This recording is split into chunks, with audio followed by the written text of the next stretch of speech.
पाकिस्तान के अंदर डॉक्टर जयशंकर साहब पहुंच गए हैं। सुनने में ये आ रहा है कि उनका जो त्यारा है वो नूर खान इंटरनेशनल एयर बेस पे उतर चुका है। बड़ी डेवलपमेंट इस सेंस में है कि 10 साल बाद भारत के जो मिनिस्टर फॉर एक्सटर्नल अफेयर हैं वो पाकिस्तान आ रहे हैं। इस वक्त आपको बराह रास्त लिए चलेंगे इस्लामाबाद, जहां पर भारतीय वज़ीर ख़ारजा जयशंकर पहुंचे हैं और ये आप मनाजिर अपनी स्क्रीन पर देख सकते हैं कि उनका इस्तकबाल किया जा रहा है। बच्चों की जानिब से उनको गुलदस्ते पेश किए जा रहे हैं और हो रहा है। हम जबरदस्त हॉस्पिटेबल लोग हैं, होस्ट भी कर रहे हैं, लेकिन हमें कोई ऐसा नहीं कहना चाहिए गेम चेंजर हो गया, पाकिस्तान ने कोई बड़ी सफारती फतेह हासिल कर ली। ये सारी ठीक है, रेटिक तो चलता है अपनी जगह, लेकिन जब हम रियलिस्टिकली चीजों को देखते हैं तो उसी तरह उनको हमें एनालाइज भी करना चाहिए। और देखते हैं सूरत हाल में थोड़ा सा आपके सामने रख देता हूँ, और वो ये कि पाकिस्तान इंडिया के टिफ रिलेशनशिप्स हैं, दूसरी तरफ इंडिया चाइना का मामला है, फिर चाइना और रशिया की ट्रेड से अमेरिका को मसला है। ये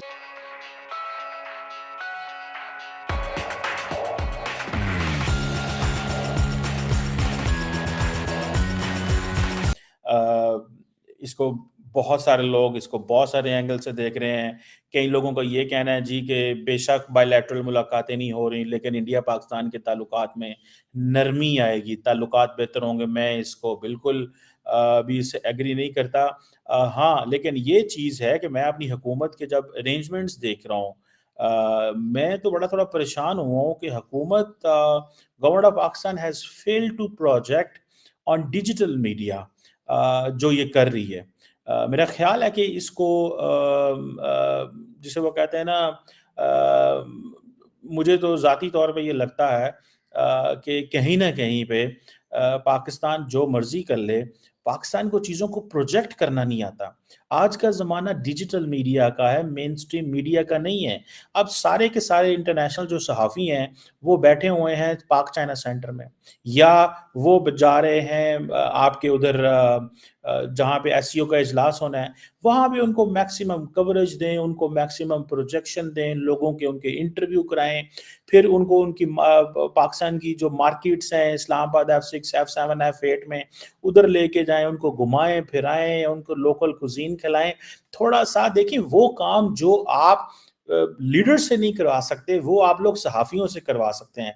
वो जो आने वाले गेस्ट हैं, वो उनसे करवा सकते हैं। हुकूमत का काम होता है मैक्सिमम कवरेज लेना है। फॉर एग्ज़ाम्पल जो खबरें आ रही हैं हमारे सामने, वो खबरें ये आ रही हैं कि जी एयरपोर्ट पे गए थे और तस्वीरें 4 खींच ली।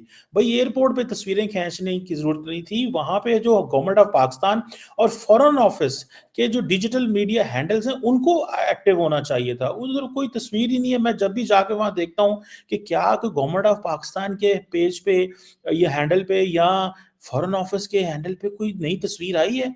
वही 16 घंटे पहले तस्वीरां आई हैं, 15 घंटे 20 घंटे पहले ਦੀਆਂ तस्वीरां पई हैं।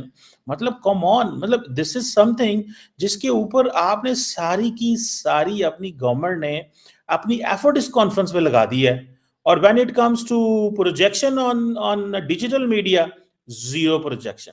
सब मामला और बीच में पाकिस्तान एग्जैक्ट उस कस्प पर मौजूद है, उस स्ट्रेटेजिक लोकेशन पर मौजूद है जहां पे बहुत इंपॉर्टेंट रोल है पाकिस्तान का। But at the very same time हमारे भी यही मामला हैं। एक तरफ आईएमएफ और अमेरिका है, दूसरी तरफ चीन, ईरान और रशिया है। तो इसमें क्या बैलेंस है सर?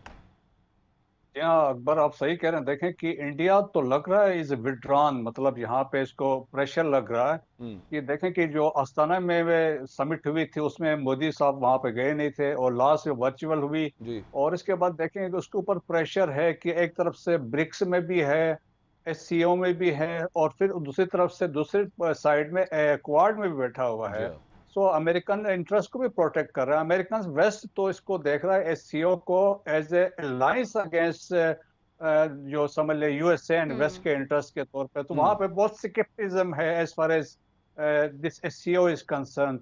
तो दैट्स व्हाई वो that is one factor. Secondly देखें यहाँ पे चाइना के प्रेजेंस है, तो हमें पता है कि इंडिया चाइना के जो इश्यूज है, कन्फ्लिक्ट है, गलवान में अभी रिसेंटली चाइना ने उनको मारा, और फिर पाकिस्तान के साथ भी है, और कोर इश्यू है that is Jammu and Kashmir है, टेररिज्म इंडिया पाकिस्तान में करवा रहा है। तो वो फैक्टर्स हैं।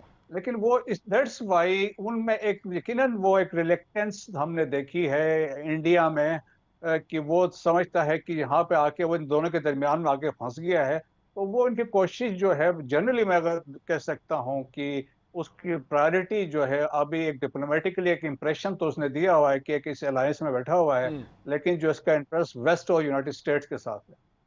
अच्छा वो है पिछली दफा की जैसे आपने बात की वो वर्चुअल था, अच्छा उसमें भी एक एक्सचेंज ऑफ हार्श वर्ड्स था between Pakistani and Indian foreign ministers. उससे पहले अगर अस्ताना की बात करें वहां पर उन्होंने मतलब हैंडशेक भी नहीं था, कैमरा के सामने नहीं हुआ एटलीस्ट, और वो एक आप सही इंडिया जो तासुर देता है कि भाई हम नहीं आपके साथ करें, तो वहां पे कैसे ट्रेड करना है। और उसके बगैर एक छोटी सी अर्ज करूं कि पहले भी बात हो रही थी कि रीजन से इकट्ठे उठा करते हैं, आप समझते हैं कि ये नवाज शरीफ साहब ने जो 3 टाइम्स पाकिस्तान प्राइम मिनिस्टर रहे हैं पहले, उन्होंने जो कल एक इंटरव्यू के अंदर एक इंडियन जर्नलिस्ट को के थ्रू ये पैगाम दिया कि हम इंडिया को ये चाहते हैं कि मोदी साहब यहाँ पे मौजूद होते, आइंदा मजीद ताल्लुकात को बेहतर करना चाहते हैं, और फिर पाकिस्तान का एक स्टैंड जहन में रखिए, हम सबको रखना चाहिए कि कश्मीर के अंदर जो चेंजेस आए थे उनके कॉन्स्टिट्यूशनली वो उसकी वजह से हमने एक स्टैंड लिया हुआ है। किस तरह से इंडिया के साथ आगे चलाया जाए सर?